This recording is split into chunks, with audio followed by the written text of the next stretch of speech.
Okay, so a new executive order just dropped, and this one is a big deal. It's set to really shake up America's power supply. Why now?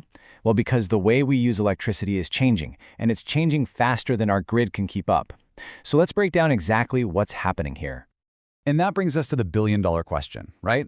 We've got all this incredible new AI technology, we've got a huge boom in manufacturing, and that's all amazing. But all of it needs a colossal amount of power. So is our grid actually ready for that? The White House is trying to make sure the answer is a very firm yes. So what's really lighting the fire under this whole issue? Honestly, it boils down to one simple thing: a massive, unprecedented surge in our demand for electricity. Let's dig into what's driving this incredible spike. And look, this isn't just me saying this. This isn't speculation. These words are pulled directly from the executive order itself. The very first section lays it out as a fact, which makes it crystal clear from the get-go that this is a call for some pretty urgent action.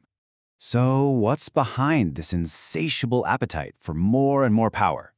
Well, the order points the finger at two main drivers. First, the explosion of data centers needed to run all this new AI. And second, a major comeback in domestic manufacturing. Both of these are incredibly power-hungry, and they're both growing at a breakneck pace.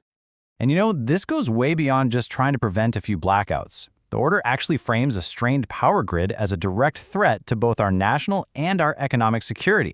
To put it simply, the stakes really couldn't be any higher. So, in response to this pretty serious challenge, the White House has pulled out one of its most direct tools, an executive order. Let's unpack what this order actually says, and more importantly, what it's really designed to do.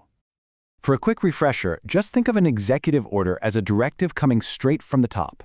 It basically functions like a law inside the federal government, and it allows the president to make policy changes without having to go through Congress. The specific directive we're talking about today is Executive Order 14262. This is the government's official response to that huge energy surge we were just discussing. When you break it down, the logic of the order is pretty straightforward. The goal? To make sure our grid is reliable, resilient, and secure. And the method to get there? Use every single power source we have available, with a special focus on the ones that have secure and dependable fuel supplies. But this order is more than just a big statement of goals, you know? It's a very specific action plan. And the person in the hot seat, the one tasked with making all this happen, is the Secretary of Energy. And this is really where the policy hits the ground running. The order basically hands the Secretary of Energy a clear to-do list, and it comes with some very, very tight deadlines. Let's be clear, this isn't a suggestion, it's a command. And the clock is already ticking. The first major deadline is just 30 days. Now, for a government directive of this scale, that is an incredibly fast turnaround, which tells you everything you need to know about how urgent they think this situation is. So, what has to happen in just 30 days? The Secretary is tasked with creating a brand new, standardized way to analyze grid stress all across the country. The whole point is to pinpoint regions with low reserve margins, and you can think of that as the critical buffer, that extra power you need to prevent blackouts when demand suddenly spikes.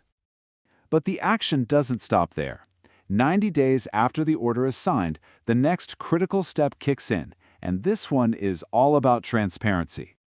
So, this entire new method for stress testing the grid, along with all of the findings from that analysis, has to be published on the Department of Energy's website. It has to be out there for the public to see. So this all boils down to a pretty clear 4-step action plan. Step 1, develop that new stress test. Step 2, identify the power plants that are absolutely essential to keeping the lights on. Step 3, retain those plants using every legal tool in the book. And finally, Step 4, prevent them from being shut down or from scaling back. It's a very direct top-down strategy to make sure we hold on to our power capacity. So after all the policy language, all the deadlines, what does this actually mean for the country, for our energy future? Let's zoom out for a second and look at the real-world impact of all this.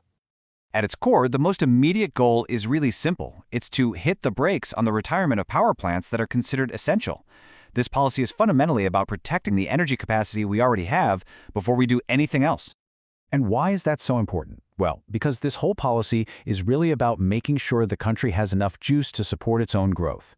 It's about ensuring that innovation in things like AI and domestic manufacturing isn't held back by an old or an insufficient power grid. Ultimately, this order is all about prioritizing stability today so we can fuel our growth tomorrow.